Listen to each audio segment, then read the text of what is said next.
Mes frères ainsi que vous, mes sœurs, il y a quelques jours, hier, un enfant me demande, mais si Allah il existe, qui l'a créé?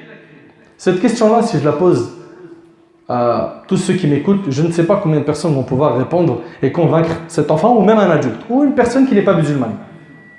Si on te pose la question, qui a créé Allah?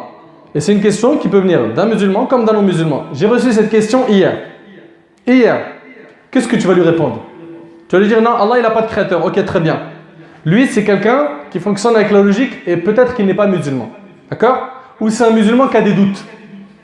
Comment est-ce que tu vas réagir avec lui? Eh bien mon frère ainsi que toi ma soeur, plus tu vas apprendre sur ton Seigneur, plus tu vas réussir à répondre à toutes ces questions. Et pour cette question très importante, il faut savoir mes frères et sœurs, rapidement, que c'est une question qui mène à l'infini et à l'illogique. Vous écoutez attentivement?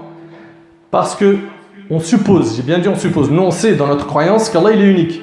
Il n'a pas de parents, il est l'éternel. Le prophète il a dit Allahumma anta al-awwal falaysa qablaka shay. Ou Allah tu es le premier, il n'y a rien eu avant toi. Dans un autre hadith, kana Allah wa lam yakun shay'an qabla. Allah était, il n'y avait rien avant lui.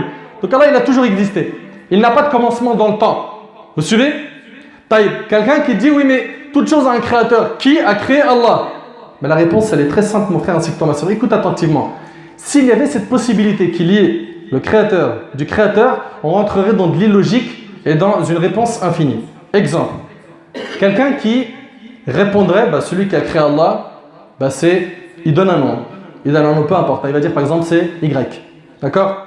Ou il va dire c'est Ahmed. Logiquement, tout de suite, c'est qui a créé Ahmed. N'est-ce pas? Et on va vers l'infini. Ça ne va pas s'arrêter. Ça ne va pas s'arrêter. Il y aura toujours un nom. Il y aura toujours un nom, ça ne va pas s'arrêter. Et qui a créé Mohammed? C'est Ibrahim. Qui a créé Ibrahim? Ça sera Isa. Zakaria. Ça ne finit pas.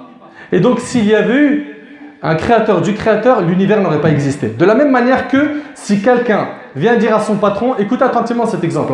Il dit à son patron, je veux poser une semaine de congé. D'accord? Et son patron, il lui dit, pas de problème, mais il faut que je voie avec mon supérieur. Il veut une semaine de congé. Son supérieur lui dit, pas de problème, mais il faut que je voie avec mon supérieur. Le supérieur du supérieur lui dit, pas de problème, mais je dois voir avec mon supérieur. Et ça ne se finit pas. Si cette chaîne ne se finit pas, vous êtes d'accord avec moi qu'il ne va jamais prendre sa semaine de vacances? Oui ou non? L'exemple, il est facile à comprendre. De la même manière, s'il y avait eu le créateur du créateur, l'univers n'aurait jamais existé. L'univers n'aurait jamais existé. On serait resté dans l'infini. Il n'y aurait pas eu finalement quelqu'un qui... Parce qu'il faut bien que... Et donc, la logique n'accepte qu'un seul créateur, unique, qui est Allah Azza wa Jalla. Et nous, dans notre croyance, Allah a toujours existé. Et il n'a pas de commencement dans le temps. Et d'ailleurs, le prophète, dans un hadith rapporté par Muslim, des compagnons sont venus le voir et lui ont dit « Ya Rasulallah, on a des pensées qui attaquent notre esprit. » C'était en fait des doutes qu'ils avaient sur Allah. Vous imaginez, c'est rapporté par Muslim. Le prophète, il a dit « Ces pensées vous ont touché ?» Et il a dit « Ça prouve que votre foi, elle est ferme, certaine, solide. » Tu vas me dire « Mais comment ça? Des doutes prouvent que ta foi est solide? Comment ça se fait ?» Est-ce qu'un shaitan vient faire douter quelqu'un qui ne croit pas en Allah? Quelqu'un qui ne croit pas en Allah, il va le voir, il va lui dire « C'est quoi, c'est possible que Dieu n'existe pas ?» Mais il n'y croit même pas. Donc finalement, le diable, il va faire douter qui? Quelqu'un qui croit, n'est-ce pas? Donc si tu as ces doutes, c'est que finalement, alhamdulillah, tu as cette foi qui est ancrée, mais le shaitan est venu perturber ta croyance. Et là, le prophète il nous a enseigné. Il nous a enseigné de dire « Amantu billah » il nous a dit de dire de crachoter 3 fois, de ne plus penser à cela, etc. Et si tu as une ambiguïté dans ta croyance, amène-la à quelqu'un de science afin qu'il te la dissipe, qu'il te l'enlève. Tu as un bug, tu as un problème, quelque chose que tu n'as pas compris en islam.